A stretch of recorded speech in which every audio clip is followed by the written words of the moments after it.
Hello friends, તમારું સ્વાગત છે મારા કિચનમાં. તો આજે હું તમારી સાથે શેર કરવાની છું એકદમ મજેદાર ચટપટું નમકીનની રેસિપી, જે બનાવવું બહુ જ સરળ છે. માત્ર ઘરમાં રહેલી સામગ્રીઓમાંથી જ બની જાય છે ને એટલું ટેસ્ટી બને છે ને તો બાળકો બહારના પેકેટ તો ભૂલી જ જશે.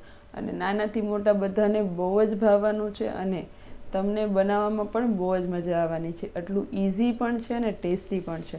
તો રેસીપી એકવાર પૂરેપૂરી જોઈ લેજો ને તમને રેસીપી થોડીક પણ પસંદ આવે તો વિડીયોને લાઇક કરી દેજો, શેર કરી દેજો અને આવી જ નવી રેસિપીઝને જોવા માટે અને મને સપોર્ટ કરવા માટે ચેનલને સબસ્ક્રાઈબ જરૂરથી કરજો.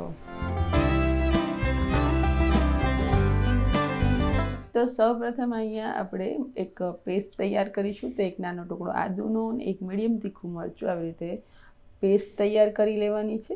પેસ્ટ આપણે તૈયાર થઈ જાય ત્યારબાદ આપણે અડધી ચમચી જેટલા અજમા, અડધી ચમચી જેટલું જીરું અને અડધી ચમચી જેટલા વરિયાળી અને ત્યારબાદ 2 મોટી ચમચી જેટલા તલને ખાયણી દસ્તામાં એડ કરીને અધકચરા વાટી લેવાના છે. આવું કરવાથી જે બાઇટ્સમાં જે સરસ એવો ટેસ્ટ આવે છે ને એ બધાનો એક સરખો આવશે. તો અધકચરું વાટવાથી બધાનો એક સરખો સ્વાદ આવશે. તો તમે જોઈ શકો છો આ રીતનું અધકચરું મેં વાટી લીધું છે. તો હવે આપણે એને સાઈડમાં કરીશું. ત્યારબાદ એક કાથરોટની અંદર 2.5 કપ જેટલા આપણે ઝીણો ઘઉંનો લોટ લેવાનો છે, જેનો આપણે રોટલી બનાવતા હોઈએ છીએ તે જ લેવાનો છે.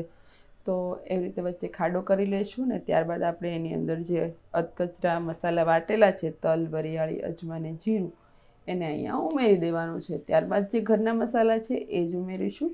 તો અડધી ચમચી જેટલું આપણે હળદર પાવડર, અડધી ચમચી જેટલું લાલ મરચું પાવડર, અડધી ચમચી જેટલું ધાણાજીરું પાવડર અને 5 ચમચી જેટલી હિંગ ઉમેરીશું અને સ્વાદ પ્રમાણે મીઠું ઉમેરવાનું છે.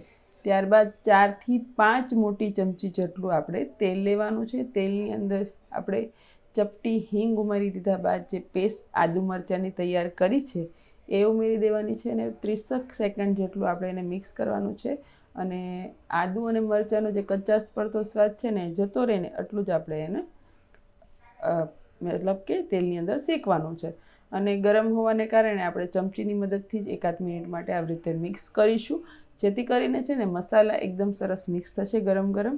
અને હા, તેલ જે છે એ મુઠ્ઠી પડતું હશે તો જ ખસતા એવા આપણા જે નમકીન છે એ બનવાના છે. તો હલકું ઠંડુ થઈ જાય ત્યારબાદ આપણે હાથની મદદથી બધી જ વસ્તુને એક સરખી સરસ એવી મિક્સ કરી દેવાની છે. તો તમે જોશો એક સરખી મિક્સ કરીશું ને તો જ આપણને ખ્યાલ આવશે કે આપણું જે મોણ છે એ મુઠ્ઠી ભરતું છે કે નહીં. ત્યારબાદ મેં થોડોક ખટાશ પડતો સ્વાદ આપવા માટે, એકદમ ચટપટો ટેસ્ટ આપવા માટે અડધી ચમચી જેટલું આમચૂર પાવડર એડ કર્યું છે. અને તમે જોઈ શકો છો એ મોણ હતું એ મુઠ્ઠી પડતું હતું.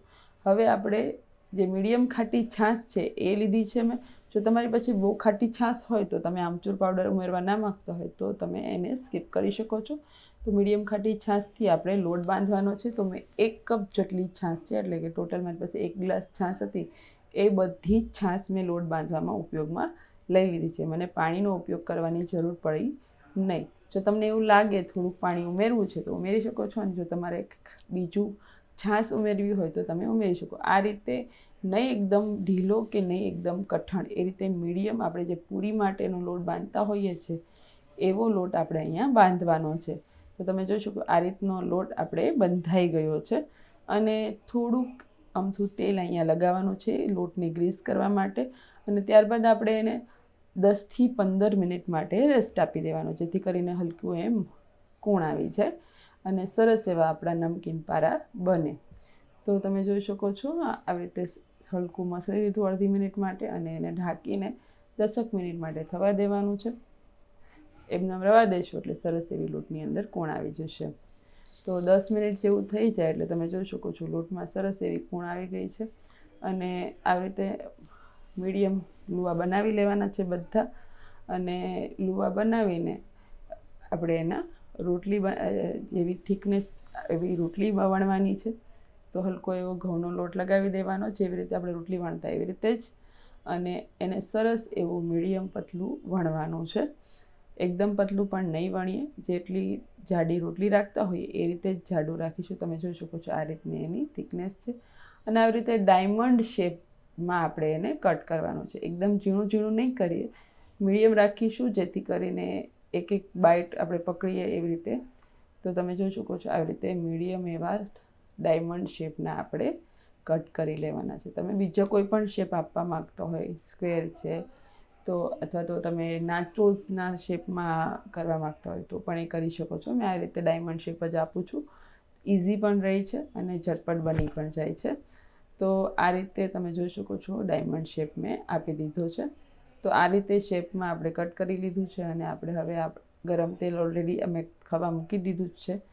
તો એમાં આપણે મીડિયમ ગરમ તેલ થાય ને ત્યારે જ આપણે એની અંદર ઉમેરે છે. બહુ હાઈ ફ્લેમ પર તળીશું તો એકદમ પોચા રહેશે, એટલે મીડિયમ ગરમ તેલની અંદર આપણે એને તળવાના છે. તો આવી રીતે એક એક પણ તમે ઉમેરી શકો છો જો તમે પહેલી વાર બનાવતા હોય તો, અથવા હું તમને આ સિવાયની પણ બીજી ટ્રીક બતાવીશ કે એકસાથે તમે ઉમેરીને કઈ રીતે એને ફટાફટ એને તળી શકો અને જુદા પાડી શકો. તો એ પણ એક ટ્રીક છે. તો આવી રીતે અલગ અલગ તમે કરી શકો. અને ફોક લેવાનો છે, કાંટાવાળી ચમચી લેવાની છે અને આવી રીતે હલકા હાથે એને હલાવવાનું છે. તો મેં અહીંયા જરૂરિયાત પડતું જ તેલ ઉપયોગમાં લીધું છે, બહુ વધારે તેલ નથી ઉપયોગમાં લીધું. તો એક એક રોટલી વણતી જાઉં છું અને આવી રીતે એક એકને આવી રીતે મીડિયમ ફ્લેમ પર તળતી જાઉં છું. તો મીડિયમ ફ્લેમ પર તળીએ ત્યાં સુધીમાં બીજી રોટલી વણાઈ પણ જાય અને એવી રીતે ડાયમંડ શેપમાં કટ પણ થઈ જાય. તો તમે જોઈ શકો છો આવી રીતે હલકો લાલ પડતો કલર આવી જાય, ગોલ્ડન કલર, ત્યારે આપણે કાઢી લેવાનું છે, કારણ કે ત્યારબાદ વધારે પડતું દાજી પણ જતો હોય છે.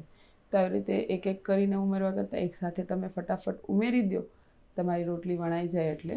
પછી આપણે ફોક લેવાનો અને ફટાફટ એને હલાવવાનું અને જુદા પાડવાનું, જેથી કરીને બધા જ ડાયમંડ છે ને એ જુદા પડી પણ જશે ઇઝીલી. કેમ કે તમે વ્યવસ્થિત કટ કર્યા હશે ને તો ફોકની મદદથી ઇઝીલી બધા જ શેપ અલગ થઈ જાય છે.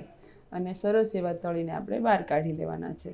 તો તમે જોઈ શકો એવી રીતે બધી જ રોટલી તમે જો એકસાથે પણ વણીને રાખો અને કટ કરીને રાખો, તો એકસાથે મુઠ્ઠી ભરીને નાખો ને અને ફોકની મદદથી જુદા પાડતા જાઓ તો પણ એ પણ સરસ રીતે તળાઈ જાય છે.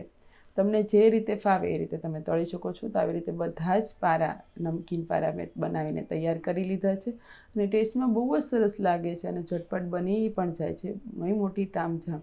આ બાળકોને નાસ્તામાં અથવા તો તમે હલકી ફૂલકી ભૂખમાં પણ આ ખાઈ શકો છો. તો તમને આજની આ નમકીનની રેસીપી કેવી લાગે છે મને કમેન્ટ્સમાં જરૂરથી જણાવજો. અને તમને રેસીપી ગમી હોય તો વિડીયોને લાઇક કરી દેજો, શેર કરી દેજો. અને આવી જ નવી રેસીપીઝ જોવા માટે અને મને સપોર્ટ કરવા માટે ચેનલને સબસ્ક્રાઈબ જરૂરથી કરજો. તો તમે જોઈ શકો છો એકદમ સરસ એવા બન્યા છે, એકદમ ક્રિસ્પી પણ છે, બહુ જ ટેસ્ટી છે. તો ફરી મળીશું આવી જ નવી રેસીપીઝ સાથે. ત્યાં સુધી બધા આવજો. Thank you so much for watching. Take care yourself.